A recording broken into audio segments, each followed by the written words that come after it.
Et Cédric, tu Oui, connais la Convention citoyenne pour le climat? bah oui. Eh bien aujourd'hui, nous allons parler de la Convention des entreprises pour le climat.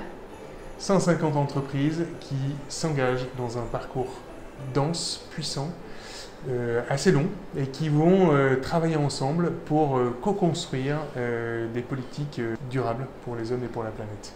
Une initiative absolument incroyable qu'on vous recommande.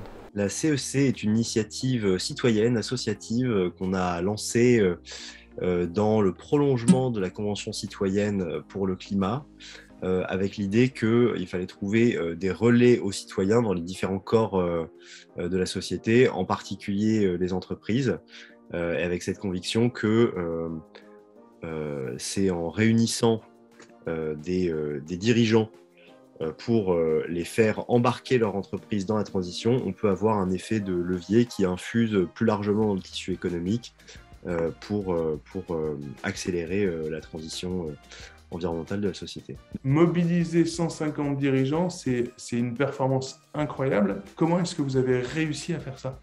On a fait toute notre campagne de recrutement de dirigeants sur un socle de deux valeurs qui étaient la bienveillance et l'exigence. Exigence sur le constat, l'ampleur du problème et du coup la radicalité des solutions nécessaires pour l'adresser, et bienveillance vis-à-vis des dirigeants, c'est-à-dire que on est tous dans l'assaut, pour quasiment la plupart des gens, c'est leur premier engagement associatif, on vient tous du monde de l'entreprise, et du coup on n'est pas du tout dans une approche de pointer les doigts et de dire les méchants dirigeants, les méchantes entreprises, non, on dit en fait les entreprises font partie du système, comme nous en tant que citoyens, comme les politiques, il s'agit de créer des alternatives, et on va le faire avec ses dirigeants. Et je pense que ce socle, ce diptyque bienveillance-exigence a particulièrement résonné. C'est quoi ce programme de la CEC? Comment ça marche? Ils vivent un parcours de transformation, on dit apprenant et agissant. Donc, c'est-à-dire qu'on les embarque dans presque un voyage initiatique où à la fois on les alimente en contenu pédagogique, que ce soit sur les constats ou sur des outils pour réinventer leur business model, pour réinventer la mesure de performance, mais surtout on les embarque dans euh, un voyage agissant qui laisse beaucoup de part au travail entre pairs.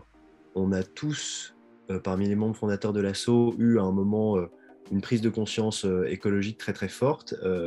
Et le trait commun, c'est que ce n'est pas une démarche purement intellectuelle, c'est aussi une démarche sensible, de développement personnel, d'intériorité. Et donc c'est ça qu'on a à cœur de faire vivre aux dirigeants et aux dirigeantes. C'est quoi votre rêve au sein de la CEC? Je pense qu'il y a deux piliers. Le premier, c'est, ou trois peut-être, c'est de faire grandir la communauté. Parce qu'avant tout, finalement, ce qu'on crée, c'est aussi une communauté d'entrepreneurs et de dirigeants engagés qui vont coopérer, échanger entre eux pour créer des nouveaux modèles économiques. Ce n'est pas quelque chose qu'on peut faire seul, il faut vraiment avoir une logique d'écosystème. Donc cet écosystème-là, on va le renforcer. On va refaire des CEC, réadapter la formation pour pouvoir faire passer plus d'entreprises dans ce voyage initiatique pour faire grandir cette communauté, y compris à l'étranger. Et enfin, on a un volet politique. On a noué beaucoup de liens sur les derniers mois avec des politiques de tous bords. L'idée n'est pas pour la CEC en tant qu'association d'avoir une voix, mais de créer des liens avec les politiques pour que nos entreprises puissent faire des propositions.